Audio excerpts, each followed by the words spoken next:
नाजरीन मोहतरम अस्सलाम वालेकुम। नाजरीन, हिटलर को कौन नहीं जानता।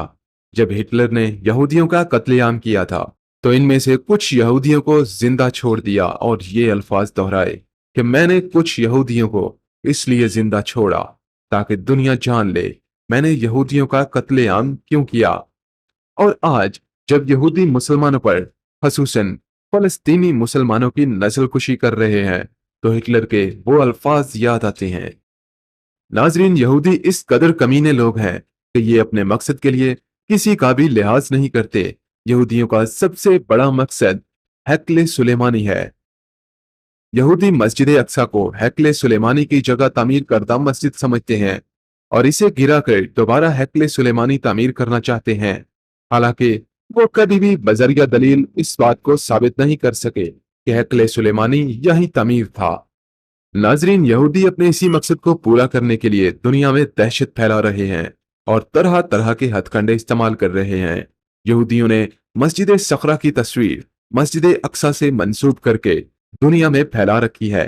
यूट्यूब, फेसबुक और दूसरे सोशल मीडिया प्लेटफॉर्म पर भी आपको मस्जिद अक्सा की जगह मस्जिद सखरा की तस्वीर देखने को मिलेगी। पिछले दौर में यहूदियों ने किताबों, रसालों और अखबारात के जरिए अपनी ये मुहिम चलाई ताकि जब वो मस्जिद अक्सा को शहीद करें तो मस्जिद सखरा दुनिया को दिखाकर ये कहें कि वो देखो, मस्जिद अक्सा तो अपनी जगह पर मौजूद है। नाजरीन, तस्वीर में दिखाई जाने वाली आपको ये तस्वीर मस्जिद सखरा की है और स्क्रीन पर ये दिखाई जाने वाली तस्वीर मस्जिद अक्सा की है। सल्तनत उस्मानिया के दौर में भी यहूदी इसी प्रोजेक्ट पर काम कर रहे थे और इस मकसद के लिए एक यहूदी ने हैकले सुलेमानी का एक मॉडल तैयार किया जो किसी तरह सुल्तान अब्दुल हमीद तक पहुंच गया। सुल्तान अब्दुल हमीद ने इस यहूदी को बुलवाया और इससे पूछा, ये किसने बनाया है। इस यहूदी ने कहा, मैंने बनाया है, और कहा कि मस्जिद अक्सा की जगह हम हैकले सुलेमानी तामीर करेंगे।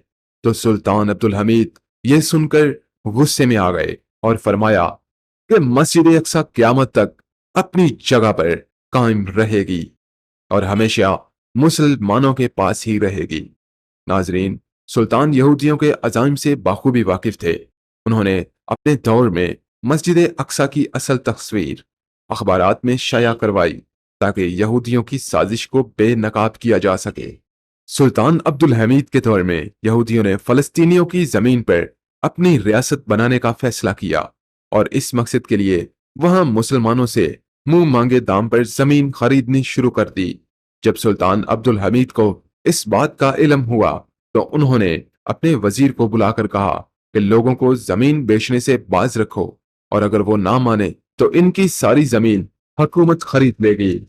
फिर यहूदियों ने सुल्तान अब्दुल हमीद से गुजारिश की कि हम कुद्स में जमीन चाहते हैं, कुद्स में मुट्ठी भर जमीन हमें बेच दें, बदले में सल्तनत उस्मानिया का सारा कर्जा हम उतार देंगे। ये सुनकर सुल्तान गुस्से में आ गए और कहा, इस जमीन का एक टुकड़ा भी हम नहीं देंगे। ये जमीन हमारी नहीं, हमारी कौम की है। हमारे लोगों ने कुर्बानियां देकर इसे खून से सींचा है। जब तक हम जिंदा हैं ये रियासत कभी कायम नहीं होने देंगे और ना यहूदियों को कामयाब होने देंगे। नाजरीन, यहूदी आए रोज मुख्तलिफ हथकंडों के जरिए मुसलमानों को परेशान करते रहते हैं और उम्मत मुस्लिमा के आज के लीडर बस खामोशी से तमाशा देख रहे हैं और यहूदी आहिस्ता आहिस्ता अपने मकसद की तरफ बढ़ रहे हैं। अल्लाह पाक हमें और हमारे लीडरों को यहूदी साजिशों से बचाए और इनका मुकाबला करने की तौफीक अता फरमाए।